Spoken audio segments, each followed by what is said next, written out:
Salut la team, bienvenue dans cette vidéo de Locan Explore dans laquelle on va déballer le Canyon Grizzle CF SLX One By en Campagnolo Écart. C'est un gros vélo, un gros cadeau que je me fais aussi. Je vous propose de voir aujourd'hui le déballage de ce vélo, la configuration, l'installation du vélo et on fera une autre vidéo dans un deuxième temps de test de ce vélo. Vous vous doutez que je vais rouler avec et pas faire que le regarder, mais aujourd'hui c'est juste le déballage pour vous montrer à quoi il ressemble et comment il s'installe quand il arrive dans le carton Canyon qu'il y a juste derrière moi.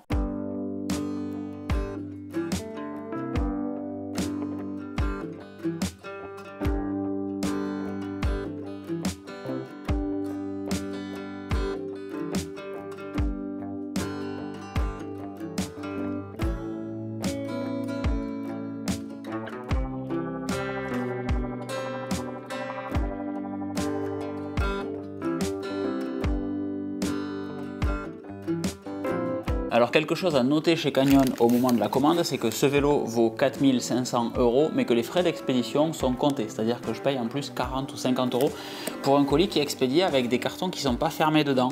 Je suis un peu déçu de l'onboarding de Canyon avec des trucs qui se baladent un petit peu dans tous les sens, encore une fois pour du haut de gamme, voire très haut de gamme. C'est pas super sérieux les gars. Vous avez vu que dès le début j'ai sorti deux cartons. Le premier contient les accessoires que j'ai commandés. J'ai donc deux porte-gourdes ainsi qu'un top tube que je vais mettre sur le gravel pour stocker de la bouffe, etc. notamment durant les sorties gravel et randonnée un petit peu vénère. On a dans le deuxième carton qui est ici, le dernier que je viens de sortir, les kits obligatoires légalement en fait. Donc évidemment les réfléchisseurs, évidemment les lumières qui sont les plus belles lumières du monde que vous n'ayez jamais vues. On a des piles dedans, donc on va pas jeter ça n'importe comment. Et on a une paire de pédales, tout ce qui est plus classique. La paire de pédales est presque aussi lourde qu'une roue. Plus lourde même. Et Canyon étant une marque allemande, il est écrit dessus que c'est un Frankreich kit, puisqu'apparemment il n'y a qu'ici qu'il y a l'obligation de fournir des pédales, des lumières et des réfléchisseurs sur les vélos.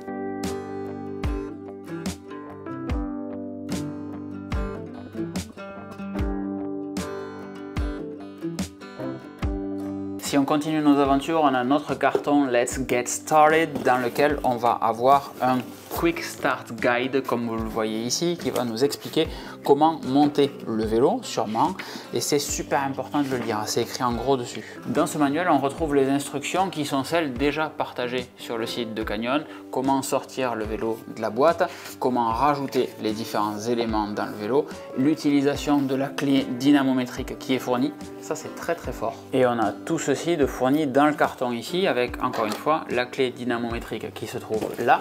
Je vous le montre ici très facilement. On a des graduations sur la partie orange de la clé dynamométrique et quand on va venir tourner fort, on va avoir la graduation qui va venir, enfin la tête en fait, la petite aiguille qui va venir sur la valeur de la graduation que vous ne voyez pas parce que mes yeux sont devant.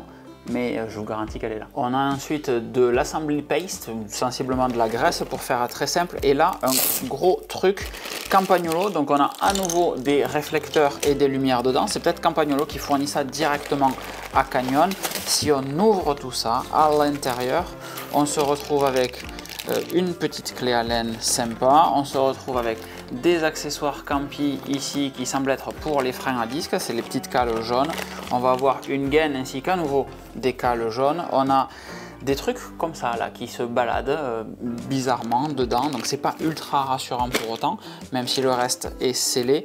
On a le manuel d'utilisateur du vélo qui semble assez fat un petit peu, et tous ces manuels d'utilisation de chez Campagnolo pour l'immense majorité.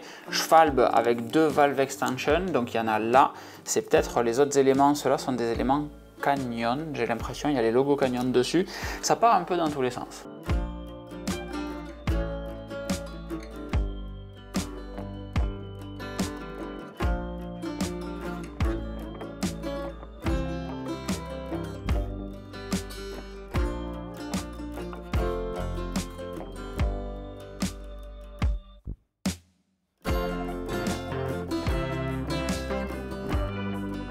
Là, on a un gros papier Hartung qui nous dit de ne pas actionner la manette de frein quand la roue n'est pas montée dessus, sinon ça va compresser tout simplement les mâchoires du frein à disque et ça va être chiant pour la suite.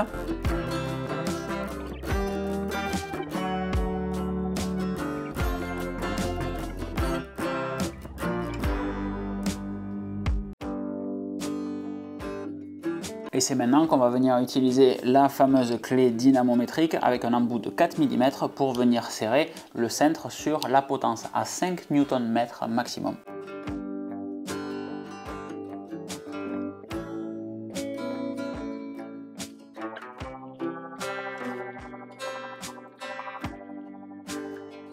Et c'est aussi le moment où on va venir utiliser l'assembly paste pour tout ce qui va être carbone sur carbone, donc le centre sur la potence, sur les zones de contact. On va tout simplement mettre un petit peu de cette petite pâte.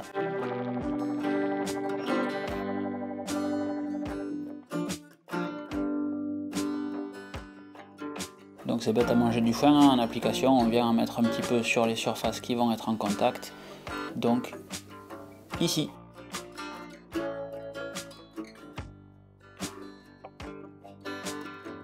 Ensuite on vient visser en quinconce, ça permettra de répartir la force sur le centre et les potences.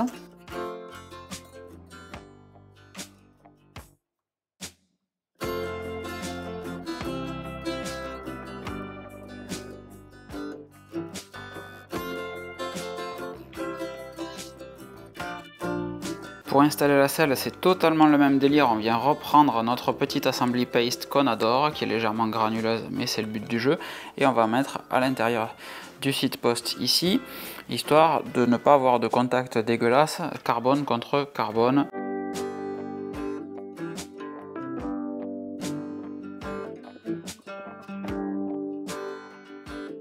Du coup, étape suivante, sortons le vélo, mettons les roues, et alors on est censé avoir dans le manuel ce genre de petite tirette, alors je sais pas où c'est affiché, ici là, clac, ce genre de petite tirette plutôt sympa. Sur le mien, je n'en suis pas équipé, ça ne fait pas partie du kit, donc une bonne vieille clé Allen de 6, si je dis pas de bêtises, hein, en général c'est le standard, pour venir démonter à l'avant ce magnifique petit anthrax là, qui va nous permettre de venir passer ensuite la roue.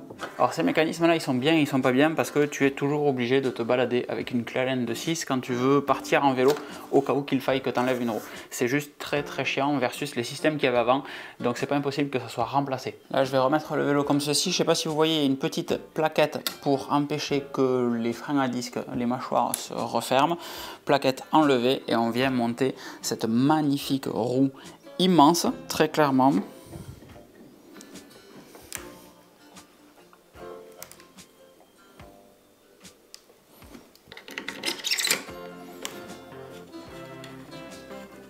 Quand même sans regarder, ça rentre bien, vraiment c'est très cool. Et voilà, si on sortait le vélo du carton.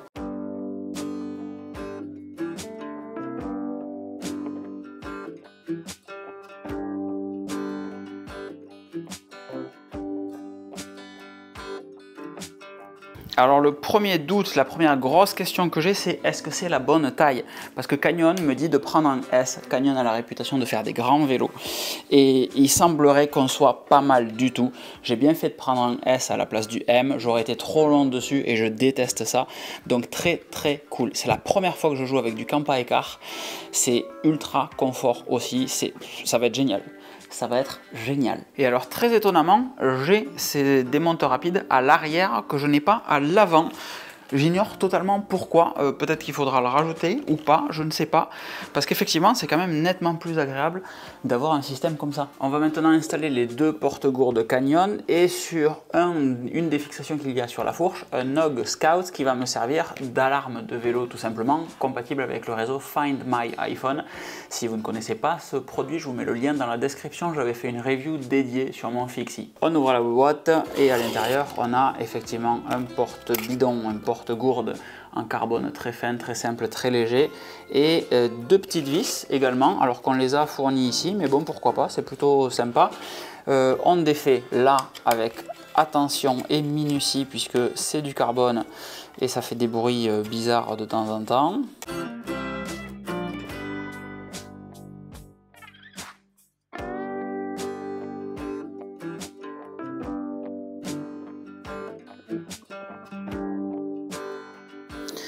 Et maintenant Maintenant, ça va être l'installation des pédales. Alors oui, je sais, ce ne sont pas des pédales de gravel, ce sont mes vieilles pédales de route. Elles sont pas jeunes, celles-là, hein. Mais en attendant d'avoir des pédales avec capteur de puissance, on va tout simplement rouler avec ça. Donc évidemment, comme elles sont pas jeunes, un petit peu de graisse Muc-Off qu'on va appliquer dessus, histoire d'être sûr que tout se passe bien d'un point de vue roulement.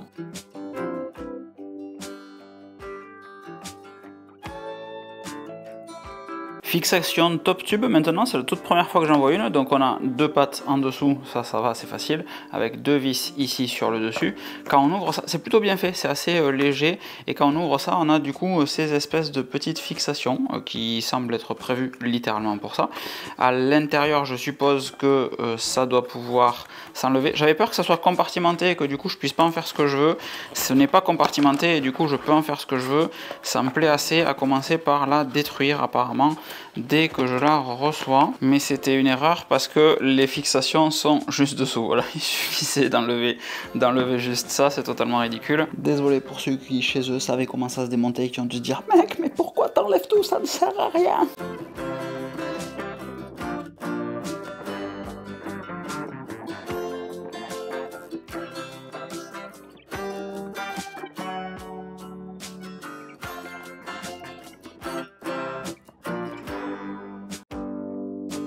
Et maintenant, c'est l'installation du Scout sur l'avant du vélo. Alors, je fais le choix, moi, de le mettre sur ceux d'en bas, ici, les fixations d'en bas, plutôt que de le mettre en haut, et du côté gauche, plutôt que de le mettre à droite. Enfin, c'est totalement subjectif, là, il n'y a aucune logique, mais je trouve plus intéressant de le mettre ici. Comme vous voyez sûrement sur les petites vis, c'est pas des vis justement, il faut une clé spéciale que Nog fournit pour venir l'enlever, ce qui fait que en fait si vous l'avez pas, vous restez avec un vélo qui sonne. Et après, pour que ça soit bien visible, moi je fais le choix de venir mettre la capote jaune dessus, histoire qu'on sache bien qu'il y a un truc là.